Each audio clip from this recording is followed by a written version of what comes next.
und ich begrüße dich ganz herzlich auf meinem neuen Kanal für Acrylmalerei. Also lass dich von mir inspirieren und genieße das Malen.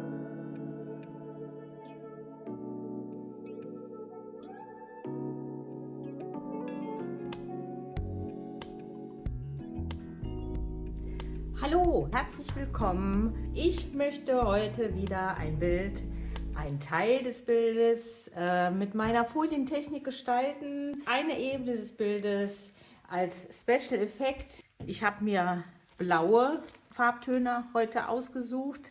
Ein Preußischblau, Titanweiß, Königsblau, ein Ptaloblau, ein kleiner Zungenbrecher ist das immer, und ein Wedgwood Blue, das ist ein ganz schönes kaltes Hellblau.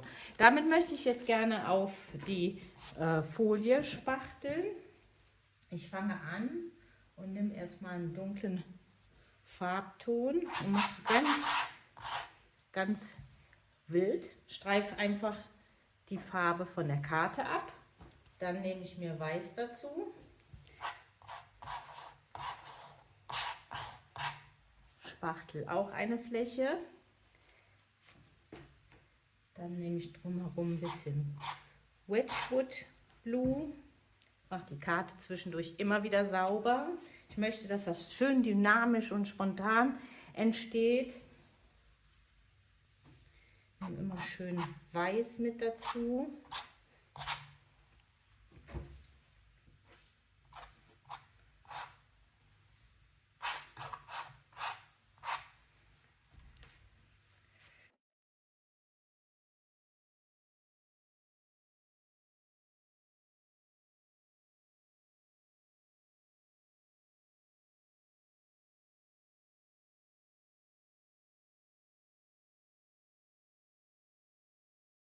Schaut mal, so möchte ich das gerne schon lassen.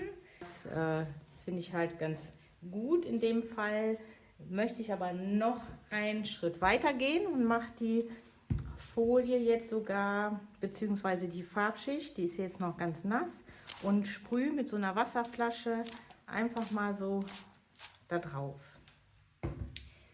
Und dann möchte ich gerne, habe ich einen Zahnspachtel und möchte gerne einfach mal so was hier machen. So, schaut mal. Ich habe das so rumgespachtelt, aber das soll dann so rum aufs Bild. Und jetzt bin ich mit dem Zahnspachtel hier einmal durchgegangen. Und ihr seht schon, schaut mal, jetzt nach ein paar Sekunden, die Farbe springt halt so ein bisschen auseinander durch das Wasser. Ich glaube, einen Spritzer werde ich da noch drauf machen. Dann hat man den Effekt noch ein bisschen stärker. Das finde ich ganz cool. So. Das Wassergemisch, also die gespachtelte Fläche auf der Folie mit den paar Sprenklern Wasser. Das muss aber wirklich eine feine Sprühflasche sein, weil es sind ja meistens diese Pflanzen oder diese Sprühflaschen, die haben so einen schönen feinen Sprühkopf und damit kann man das super machen. Das finde ich jetzt super und lasse das einfach so trocknen und dann zeige ich euch, wie es weitergeht.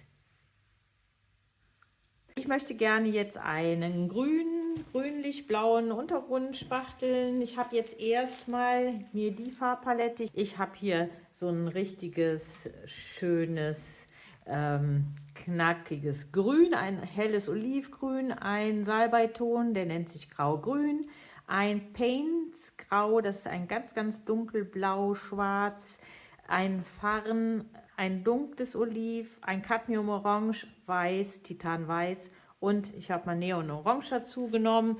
Jetzt fange ich einfach mal an. Ich habe hier so eine kleine Kunststoffkarte, nehme Farbe auf eine Seite der Karte und streife die einmal so aus dem Bauchgefühl raus ab. Dann nehme ich einen anderen Grünton dazu und mische das rein. Und ich nehme jetzt die verschiedenen Grüntöne, spachtle die so ein bisschen ineinander und schau mal, was so passiert auf der Leinwand und lasse mich einfach auch von meinem Bauch mal leiten. Und baue jetzt hier mal eine schöne Farbfläche auf. Und ihr könnt mir gerne dabei zusehen, wie ich das mache.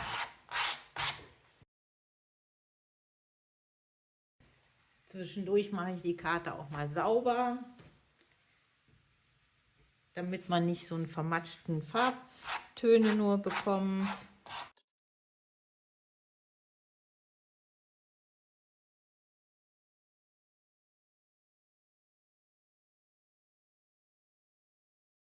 Jetzt hier auch doch noch ein paar Blautöne mit dazu. Ich glaube, das gefällt mir ganz gut.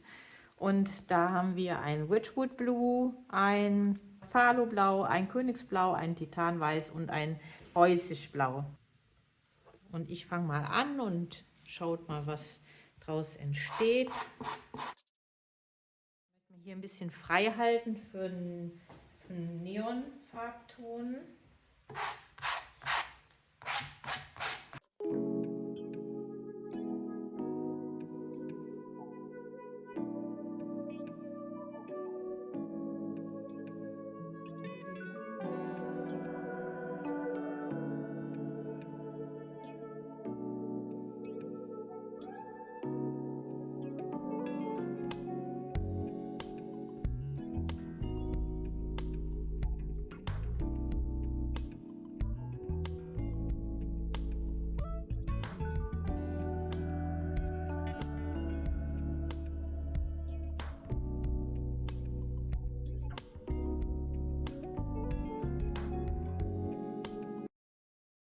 Jetzt möchte ich gerne das Ganze noch ein bisschen ruhiger machen. Dafür gehe ich so ein bisschen mit dem flachen Spachtel und reibe so ein bisschen in die Farbe rein. Dann beruhigt sich so ein bisschen die Farbfläche wieder. Seht ihr das? Das kann man bestimmt gut erkennen. Schaut mal. Hier die Effekte finde ich jetzt sehr schön. Das lasse ich auch. Hier möchte ich, glaube ich, nochmal mit dem Grün ein bisschen was machen. Aber auch nochmal mit Weiß.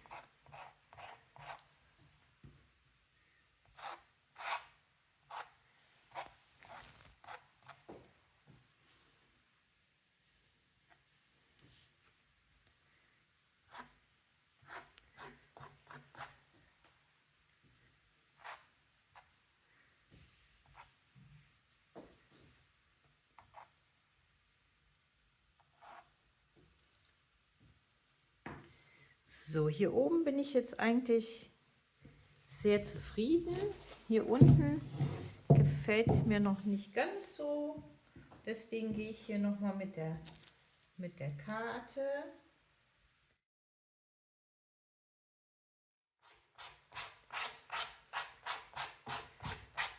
Und ich möchte das Ganze ein bisschen ruhiger hier unten haben.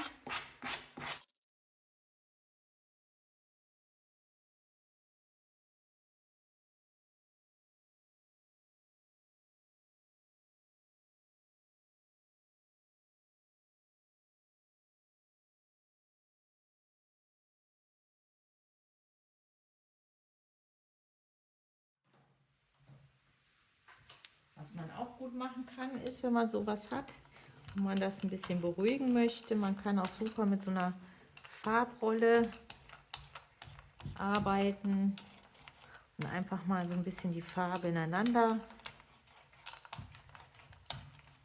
rollen. Das macht auch immer ein bisschen was aus, wenn man, wie gesagt, die Fläche ein bisschen ruhiger haben möchte. Ich mache dann schon mal direkt auch den Außenrand mit, dass ich einmal in der Farbrichtung dabei bin.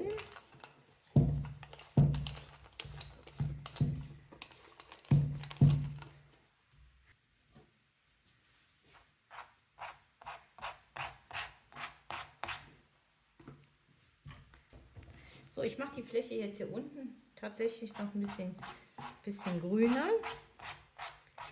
Lass das Dunkle so ein bisschen durch.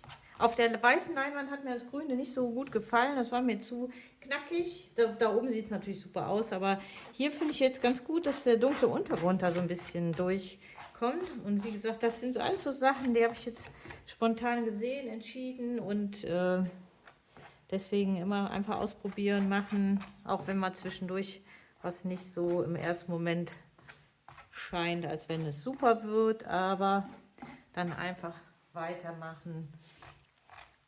Schaut mal, jetzt haben wir hier eine schöne Farbfläche. So, jetzt lege ich die ganz kurz zur Seite. Nehme meine Folie, meine Leinwand, die wir mit der Folie vorbereitet hatten. Drehe mir die jetzt um, hole die Folie von der Leinwand runter, weil die soll jetzt auf das andere Bild übertragen werden. Ich schneide mir hier ein Fenster raus. Gehe ich hin, schneide bis zu den Ecken die Folie auf. So, und ganz vorsichtig nehme ich die Folie jetzt von der Leinwand runter. Die stellen wir zur Seite. Und hier haben wir jetzt unsere Farbfläche. So rum haben wir es gemalt. So rum kommt es auf die Leinwand drauf. Ich schneide mir jetzt hier diese überflüssigen Ränder weg. Die stören nur. Und überall, wo ich die Farbfläche nicht habe, da kann ich mir die Folie wegschneiden, weil wie gesagt, alles was übersteht, stört nur beim Übertragen. Ich habe jetzt die Folie so weit abgeschnitten, dass wir nur die Farbfläche hier haben. Das legen wir jetzt ganz kurz zur Seite. Holen unser Spachtelbild wieder vor. Und jetzt möchte ich gerne die Folie auf mein Bild legen. So, ich fange hier unten an und habe die unten so ein bisschen fixiert. Jetzt lege ich das hier drauf. Lass mal so ein bisschen justieren hier. Und ich möchte diese Special Effects von der Folie auf die Leinwand übertragen. Deswegen habe ich das jetzt auf die feuchte Farbe gelegt, die Folie, mit der Malseite quasi auf die, also diese Farbfläche von der Folie habe ich auf die Farbfläche von der Leinwand, auf die feuchte gelegt und somit überträgt sich jetzt diese Farbfläche von der Folie mit der Farbfläche von der Leinwand. Das müssen wir über Nacht trocknen lassen. Ich schreibe hier nur die Luftblasen ein bisschen raus.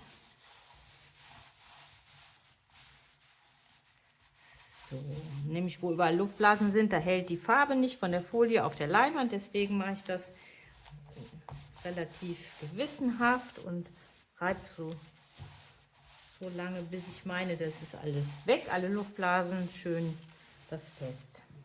Das finde ich total schöne Farben. Irgendwie spricht mich das sehr an. Ich habe Lust, da oben spazieren zu gehen.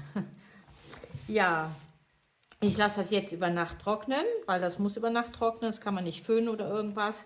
Dann ziehen wir, wenn es trocken ist, einfach die Folie ab. Die Farbfläche, also alle Farbe von der Folie bleibt dann auf der Leinwand kleben. Die Folie ist dann weg und dann haben wir ein tolles Bild. Das können wir dann noch weiter bearbeiten ein bisschen.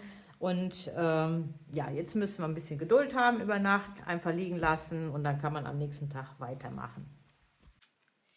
So, hier ist jetzt alles getrocknet. Genau, schaut mal, die Folie auf der Leinwand ist jetzt noch drauf und die ziehe ich jetzt ab.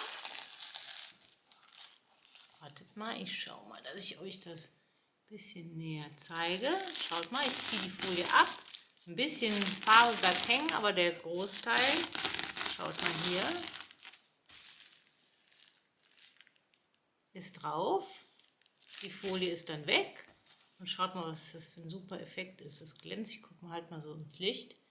Das Glänzern auch so toll. Also sieht richtig schön aus, finde ich. So erinnert mich an Berge im Sommer. Ja, tolle Farben, schöne Farbkombination.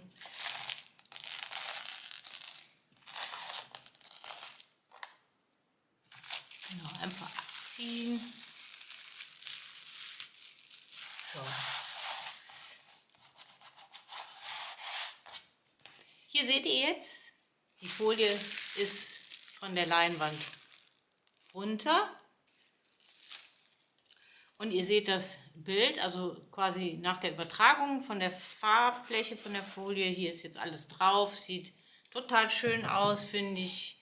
Wie gesagt, sieht so ein bisschen aus wie Berge, blauer Himmel. Hier ist so ein bisschen Wasser, hat man ja auch immer in den Bergen, kleine Bäche oder Flüsslein oder irgendwie sowas. Also mir gefällt das richtig gut. Was ich aber jetzt noch machen möchte, das mache ich ja immer sehr gerne am Ende eines, ich muss euch das nochmal zeigen, guck mal, durch das Wasser auf der Folie auch, was das für tolle Hingucker-Effekte hat. Seht ihr das?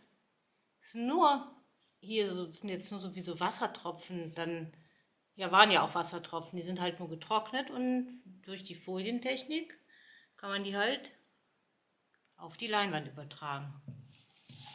Immer wieder fasziniert, was man damit machen kann mit der Folientechnik, und ich bin total glücklich, dass ich die irgendwann mal im Atelier für mich entdeckt habe bei einem Experiment, und dann habe ich gedacht, wow, damit kann man was anfangen, und seitdem mache ich das schon viele Jahre und versuche das immer weiterzuentwickeln und immer wieder neue kleine Schritte da einzubauen.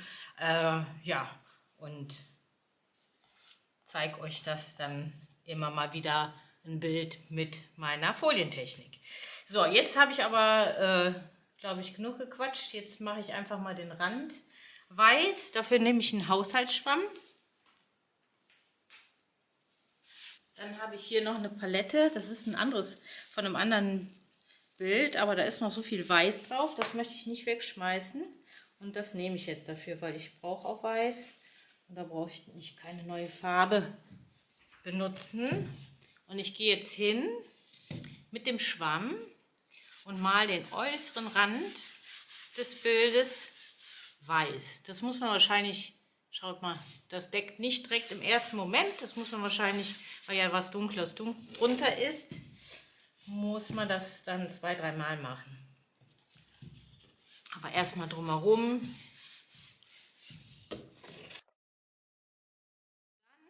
Möchte ich ja nicht nur einen weißen Rand haben, sondern ich möchte, dass man den Rand im Bild sieht. Das heißt, ich nehme den Schwamm und gehe so über die Kante drüber und lasse zu, dass der weiße Rand, ich nehme nochmal was Farbe nach, dass der weiße Rand von vorne zu sehen ist. Ich glaube, ihr könnt das jetzt schon sehen in der Kamera.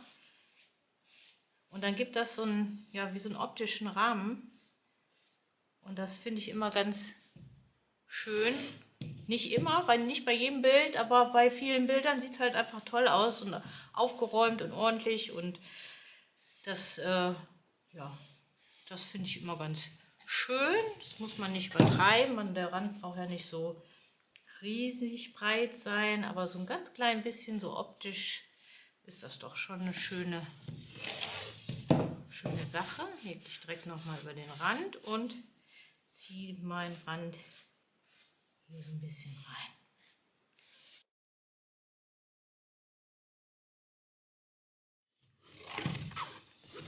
Et voilà.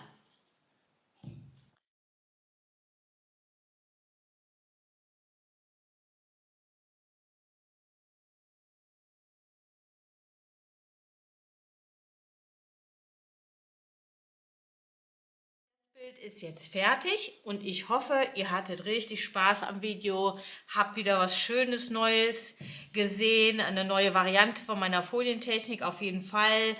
wo wir quasi nach dem Farbauftrag auf die Folie direkt ein bisschen Wasser mit dazu gesprenkelt haben und haben das dann trocknen lassen. Vielleicht auch habt ihr auch eine schöne Farbkombination gesehen, die man sich sonst so hätte nicht überlegt, und ich würde mich freuen, wenn ihr inspiriert worden seid und euer eigenes Bild malen möchtet und Lust bekommen habt, auf jeden Fall auch zu malen. Und ich sage ganz, ganz herzlichen Dank für euren Support und ich freue mich schon auf unser nächstes Video und sage bis dahin eine ganz, ganz schöne Zeit. Viele liebe Grüße. Bis bald.